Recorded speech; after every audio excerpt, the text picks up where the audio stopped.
इस्लाम धर्म में शब बारात काफ़ी महत्वपूर्ण त्यौहार माना जाता है। शब बारात दो शब्दों से मिल करके बना है। शब का मतलब होता है रात और बारात का मतलब होता है वरी करना। सावन के आखिरी महीने में सूर्यास्त के बाद इसकी शुरुआत होती है। विश्व में सभी मुसलमान इस रात को मस्जिदों और कब्रिस्तानों में जा करके गुनाहों से तौबा करते हैं। ऐसी मान्यता है इस्लाम धर्म की। ये रात काफ़ी फजीलत वाली मानी जाती है, काफ़ी महत्वपूर्ण मानी जाती है। इसको लेकर के जगह जगह पर अल्लाह और कुरान की इबादत होती है। अल्लाह से दुआ मांगी जाती है कि पूरे विश्व में किस तरह से शांति और सद्भाव हो। हाल के दिनों में जिस तरह से कोरोना संकट पूरे विश्व में उभरी है, उसको लेकर के शब बारात को काफ़ी चुनौतियां मिली हैं। चूँकि ऐसे मौके पर कोविड-19 जहां अपना संक्रमण दिन रात बढ़ा रहा है, ऐसे मौक़ों पर कब्रिस्तान और मस्जिदों में भीड़ इकट्ठी न हो, इसको लेकर के सरकार की तरफ से गाइडलाइन भी किए गए हैं। भागलपुर शहर के प्रतिष्ठित खानका पीर दमड़िया के सज्जादा नशीं सैयद शाह हसन मानी कहते हैं इस मौके पर कि शब बारात की रात को लोगों को इबादत करनी चाहिए, लेकिन कोविड-19 का जिस तरह से दौर चल पड़ा है, इसको लेकर के लोगों में एहतियात भी बरतने की ज़रूरत है। लोगों को कब्रिस्तानों पर इकट्ठा नहीं होना चाहिए एक बड़ी तादाद में। मस्जिदों में भी एक डिस्टेंस बना करके लोगों को इबादत करनी चाहिए और कुरान की तिलावत करनी चाहिए। क्या तैयारियां हैं इस मौके पर खानका पीर दमड़िया की, उसको लेकर के हम बात करेंगे सैयद शाह हसन मानी साहब से, जो खानका पीर दमड़िया के 14वें सज्जादा नशीं हैं और इनकी शख्सियत काफ़ी पुरानी शख्सियत है। खानकाओं की तरफ से अकबर बादशाह को भी दुआ दी गई थी, ऐसी मान्यता है। और मान्यता ही नहीं बल्कि इनका कई साक्ष्य भी है खानका पीर दमड़िया में। हालांकि हाल ही में खानका पीर दमड़िया ने सूफी कॉन्फ्रेंस कराकर एक नई परचम लहराई है इंसानियत की और इंसानियत को जोड़ने की। 27 और 28 फरवरी को हुए सूफी कॉन्फ्रेंस को लेकर के पूरे देश भर में खानका पीर दमड़िया की प्रशंसा हुई और इस मौके पर खिलाफत भी गई खानका पीर दमड़िया के 15वें सज्जादा नशीं के रूप में सैयद शाह फ़खरे हसन साहब को। और सैयद शाह फ़खरे हसन साहब की खासियत है ख़ास तौर से पीस को लेकर के और इंसानियत को लेकर के, ह्यूमैनिटी को लेकर के, और वो एक नई तरकीब की, एक नई सोच के ऐसे सज्जादा नशीं हैं जो आधुनिक शिक्षा की तरफ ज़्यादा जोर देते हैं। उनके कई कार्य भागलपुर में प्रशंसनीय योग हैं। हाल ही में उन्होंने जिस तरह से ठंड के मौसम में खानका पीर दमड़िया के सौजन्य से भागलपुर के मुख्य चौक चौराहों पर जिस तरह से अलाप की व्यवस्था कर यात्रियों को भी एक राहत दी, ये कई मिसालें हैं खानका पीर दमड़िया के 15वें सज्जादा नशीं सैयद शाह फ़खरे हसन साहब की। लेकिन आज शब बारात के मौके पर हम बात करेंगे सैयद शाह हसन मानी साहब से कि कल जिस तरह से शब बारात हो रहा है और साथ ही साथ होली भी हो रहा है, ये एक अच्छा मौका भी कहा जा सकता है कि शब बारात और होली एक साथ हो रहा है। यही एक कड़ी परीक्षा हो सकती है इंसानियत को कि किस तरह से आपसी मिल्लत और सद्भाव के साथ दोनों समुदाय मिलकर के इस त्यौहार को मनाते हैं। हालांकि मुख्यमंत्री नीतीश कुमार ने इसको लेकर के घोषणाएं भी कर दी है कि सुरक्षा के कड़े इंतजाम किए जाएंगे और कोविड-19 जिस तरह से पूरे देश भर में एक नई चिंता का सबब पैदा कर दिया है, उसको लेकर के कई एहतियात बरते जाएंगे। मुख्यमंत्री नीतीश कुमार ने इसको लेकर के कड़ी सुरक्षा व्यवस्था और कोविड-19 के कई एहतियात भी बरते हैं, गाइडलाइन भी पास कर दिए गए हैं।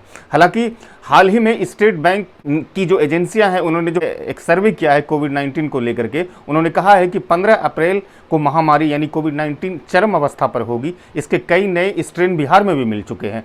जिस तरह से हमने देखा कि कुछ ही दिनों में बिहार में कई कोविड के मरीज मिले, उसको लेकर के कई चिंताएं बढ़ा दी गई है। भागलपुर में भी तकरीबन अभी तक 89 मरीज मिल चुके हैं कोविड-19 के। इसको लेकर के शब बारात के रात को किस तरह से एहतियात बरतनी चाहिए, सैयद शाह हसन मानी साहब भागलपुर के लोगों से अपील करेंगे। खानका पीर दमड़िया के जो एक कद्दावर और एक काफ़ी सुलझे हुए इंसान और अपने ज़माने के काफ़ी विद्वान हैं, सैयद शाह हसन मानी साहब। भाई, सबसे पहले तो हम अल्लाह का शुक्र अदा करते हैं और तमाम भाइयों से भी यही कहना है, मुसलमान भाइयों से, कि अल्लाह ताला ने हम सबको फिर से ये मौका अता फरमा रहे हैं कि इस मुबारक रात हमें मिलने वाली है। यानी कल जो है 14 शाबान का दिन है, तारीख़ है, और 15वीं शाबान की शब है।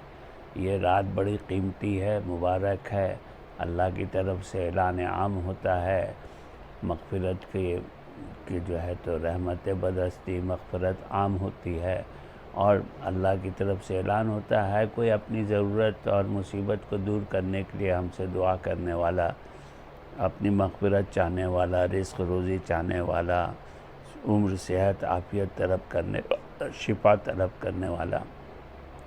तो अपने मुसलमान भाइयों को यही कहना है कि इस रात में हम ज़्यादा से ज़्यादा अल्लाह को राज़ी करने वाले काम करें जिससे अल्लाह खुश होता है, यानी दुआओं का एहतिमाम करें, कुरान की तिलावत का, रात में जागना है, मस्जिदों में, घरों में, इबादत में, और मग़फ़िरत चाहना है, सबके लिए दुआ करना, अपने लिए और तमाम इंसानों के लिए भी ये दुआ का ख़ास मौका है, एहतिमाम हो इंशाअल्लाह। दूसरी बात जो कहना है कि होली भी इसी दिन है, और इसलिए अपने हिंदू भाइयों को भी होली की बधाई देता हूँ और ये कहता हूँ अपने भाइयों से और हिंदू भाइयों से कि भाई एक साथ ये जो आया है तो हम सब मिलजुल करके इस तरह से होली मनाएं कि किसी को हमारी ज़ात से कोई तकलीफ़ नहीं पहुँचे, सब एक दूसरे की इज़्ज़त करें, एहतराम करें और ख़्याल बात रखें, आने जाने में, मिलने जुलने में, उठने बैठने में।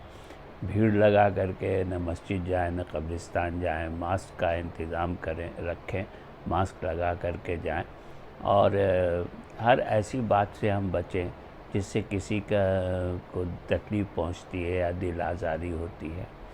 और साथ में कोविड भी चल रहा है, कोविड की भी नई लहर की पेपर में बराबर पढ़ रहे हैं, तो इसके ऊपर भी यही कहना है कि भाई अभी एहतियात का दामन हमको नहीं छोड़ना है, मस्जिद में भी रहें या कब्रिस्तानों में रहें तो मजमा नहीं लगे। हुकूमत की भी हिदायत हैं, दूरी फासला बनाए रखें, मास्क का एहतिमाम रखें, और कि कोई ऐसी बात नहीं हो जिससे कि फ़िज़ा में ख़राबी पैदा हो और पॉल्यूशन पैदा हो, इससे भी बचें।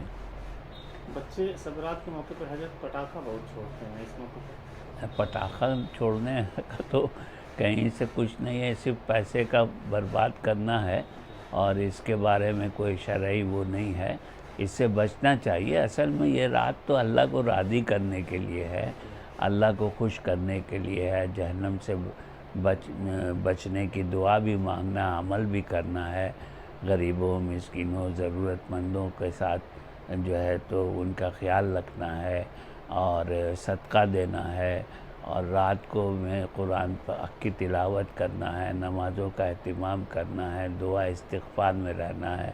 कब्रिस्तानों में अगर हम जाते हैं तो वहाँ सब के लिए दुआए मग़फ़िरत करना है और सभी के लिए दुआ करें।